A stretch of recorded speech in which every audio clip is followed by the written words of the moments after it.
एक बार एक शिकारी शिकार करने के लिए जंगल में पहुंचा। उसने अपनी तीर पर बहुत ही खतरनाक जहर लगाया और शिकार को निशाना बना करके उसके तीर को छोड़ा, लेकिन उसका तीर चूक गया और तीर एक पेड़ पर जा लगा। वह पेड़ बहुत ही हरा भरा और बहुत सारे तोते उस पर पेड़ पर रहते थे।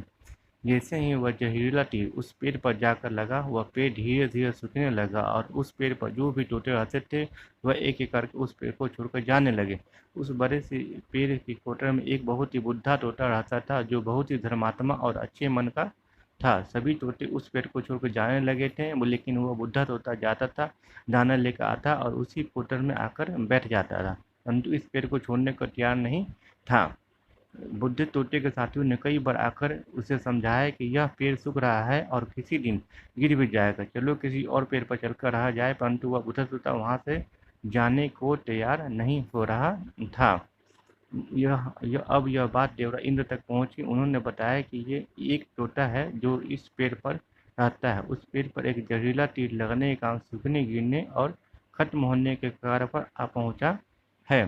और एक बुढ़ा तोता अभी भी वह पर रह रहा है। वह दाना लेकर आता है और वहीं पर रहता है, जबकि उस जंगल में बहुत सारे पेड़ हैं, लेकिन वह उसी पेड़ पर रह रहा है। ये देवरा इंद्र प्रकट हुए और उस बूढ़े तोते से कहने लगे कि आप बहुत धर्मात्मा हैं, बहुत ही अच्छे मन के हैं, लेकिन आप इस पेड़ को छोड़कर और पेड़ पर चले जाइए, क्योंकि यह पेड़ कुछ ही दिनों में गिर जाएगा।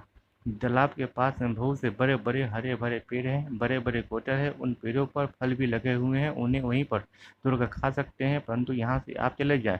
तोता बोला, माफ़ कीजिएगा, इस पेड़ ने मुझे जीवन दिया है, शिकारियों से मेरी रक्षा की है, हर मौसम में मेरे साथ रहा है, ये कोटा मेरा घर है, यहाँ पर मैं पला बड़ा हूँ। इस पेड़ को मैं छोड़कर कैसे चला जा सकता हूँ? इस पर संकट आया है तो मैं क्या छोड़कर चला जाऊँ? मैं ऐसा कभी नहीं कर सकता।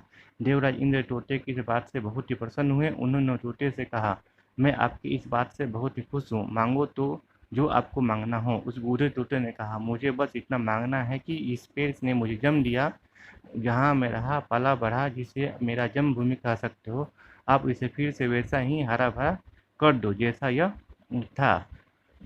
देवराज इंद्र ने अमृत से उस पेड़ को सिंच दिया और पहले की तरह हरा भरा कर दिया। वो अब वापस उस पेड़ पर आकर आकर बाकी तोते रहने लगे। वह बूढ़ा तोता कुछ समय तक और जिंदा रहा, फिर उसकी मृत्यु हो गई और वह स्वर्ग चला गया। यह कहानी हमें सिखाती यह है कि जब भी किसी इंसान का बुरा दौर आता है, तो इमोशनली वह टूटा हुआ होता है, उसे किसी के सहारे की जरूरत होती है, किसी की आवश्यकता होती है। अगर आप ऐसा समय में उसे छोड़ कर चले जाएंगे, तो उससे बात नहीं करेंगे, मुंह मोड़ लेंगे, तो आपसे बुरा कोई नहीं है, क्योंकि आप किसी के सुख का साथी बने या ना बने, लेकिन आपको हमेशा किसी के दुख का साथी जरूर बनना चाहिए।